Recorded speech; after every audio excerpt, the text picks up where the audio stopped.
If you're searching for the reset button on your Shark vacuum cleaner, stop. There is no such thing as a reset on a Shark upright or cordless vacuum cleaner. But don't go anywhere, because I'm going to quickly run through some of the major problems and how to solve them. I have a video for every problem going, and I'm here to help. Just very quickly, there is only one type of Shark that has any kind of reset, and that is the robot vacuum Sharks. They have stuff like reset your Wi-Fi and things like that. And I think that's where the confusion is coming from.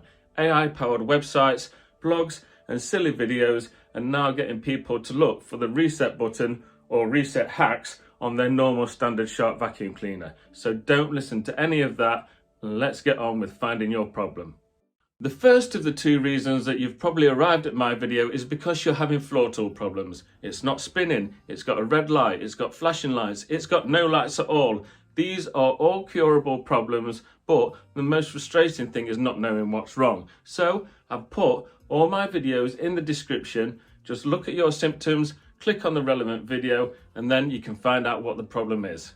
The second reason you may be here is if your Shark has stopped working totally. There's no power at all, or the power has been intermittent. Now there's three causes to this. One is a faulty cable. Two, on some models, the hose isn't connected properly. And three, you've got a blockage or a blocked filter that's caused the vacuum to overheat. Now some websites will therefore tell you to unplug for 30 minutes and it resets it.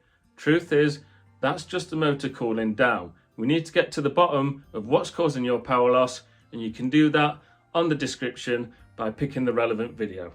So there you have it. You can actually stop wasting your time looking for this reset button and actually get to the root cause of your problem. If you are still feeling stuck, or if you have a problem that you don't think the videos cover, just give me a shout. Put it in the comments with the symptoms that you're having and your model number, and I'll do my very best to help you.